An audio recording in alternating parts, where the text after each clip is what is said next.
nggak sesuai. Si Edi kemarin tuh main hanyang ompong kayak meong. Oke. Lu sekarang minta Hmm. penangguhan. Humas DPP Partai Umat Mustafa Narawardaya menanggapi rencana tersangka kasus ujaran kebencian Edi Mulyadi yang menjaminkan sang istri untuk memuluskan upaya penangguhan penahanan ini lanjut damai. Mustafa merasa heran karena para tersangka akhir-akhir ini juga menjadikan istri mereka sebagai penjamin. Padahal, kata Mustafa, dalam beberapa perkara sebelumnya istri tidak bisa dijadikan penjamin. Saya heran ya dengan para tersangka akhir-akhir ini. Sudah jelas dalam beberapa perkara sebelumnya istri itu nggak bisa jadi penjamin. Lantas lebih lanjut Mustafa mempertanyakan kualitas daripada para lawyer atau pengacara yang belum juga mengerti tentang jaminan seorang istri. Upaya penangguhan penahanan ini lanjut damai. Ya kok masih diulangi? Apakah lawyer itu tidak tahu atau... Adapun langkah hukum yang ditempuh Edi Mulyadi sama persis yang dilakukan tersangka ujaran kebencian dan penyebaran berita bohong Habib Bahar bin Smith yang dijebloskan ke penjara beberapa waktu lalu. Penceramah kontroversial itu juga menjadikan istri dan puluhan ulama se-Jawa Barat menjadi jaminan saat mengupayakan penangguhan penahanan. Namun usaha Bahar sia-sia lantaran Polda Jabar tak terima penangguhan penahanan itu. Saya heran dengan para tersangka akhir-akhir ini. Sudah jelas dalam beberapa perkara sebelumnya, istri itu tidak bisa jadi penjamin. Lah ini kok masih diulangi lagi? Apakah lawyer itu tidak tahu?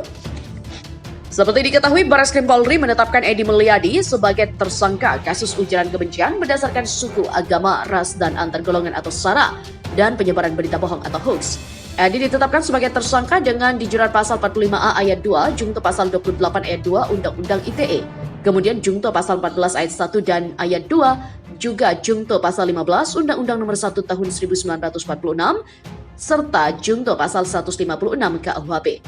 Ancaman hukuman 10 tahun masing-masing pasal pun ada, di mana sesekali dan sekali lagi penyidik dilakukan secara objektif, proporsional, dan juga profesional. Demikian kata Karopenmas Divisi Humas Polri, Brigjen Ahmad Ramadan.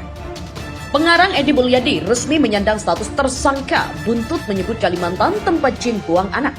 Edi terancam hukuman 10 tahun penjara. Demikian dikatakan Karopenmas Divisi Humas Polri, Brigjen Ahmad Ramadan di Barreskrim Polri. Edi dijerat dengan pasal berlapis, yakni pasal 14 ayat 1 dan ayat 2 Undang-Undang Nomor 1 Tahun 1946 tentang Peraturan Hukum Pidana. Belain itu menyatakan, barang siapa mengeluarkan pemberitahuan yang dapat menerbitkan keonaran di kalangan rakyat, sedangkan ia patut dapat menyangka bahwa berita itu atau pemberitahuan itu adalah bohong, dihukum dengan penjara setinggi-tingginya 3 tahun. Kemudian pasal 15 Undang-Undang Nomor 1 Tahun 1946 tentang Peraturan Hukum Pidana. Belain itu menyebutkan, barang siapa yang menyiarkan kabar yang tidak pasti atau kabar yang berlebihan atau tidak lengkap, sedangkan ia mengerti setidak-tidaknya, patut dapat menduga bahwa kabar demikian akan atau mudah dapat menerbitkan keonaran di kalangan rakyat, dihukum dengan hukuman penjara setinggi-tingginya 2 tahun.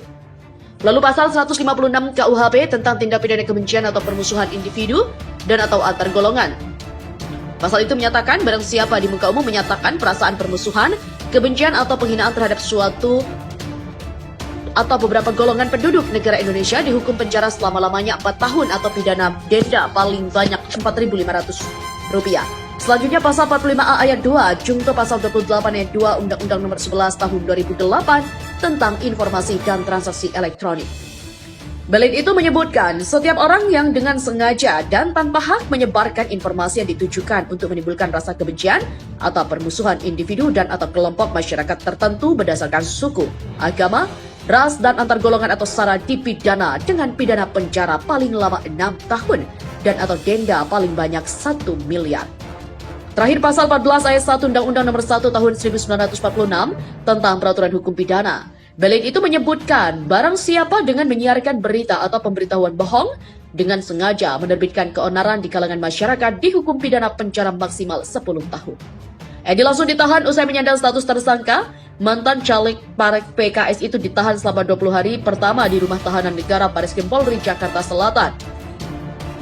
Edi Mulyadi menjalani pemeriksaan sebagai saksi terlapor pada Senin pagi 31 Januari sekitar pukul 9 lebih 45 menit sampai pukul 16 lebih 15 menit. Kemudian penyidik menggelar perkara usai mengantongi keterangan Edi dan 55 saksi yang terdiri dari 37 saksi dan 18 ahli.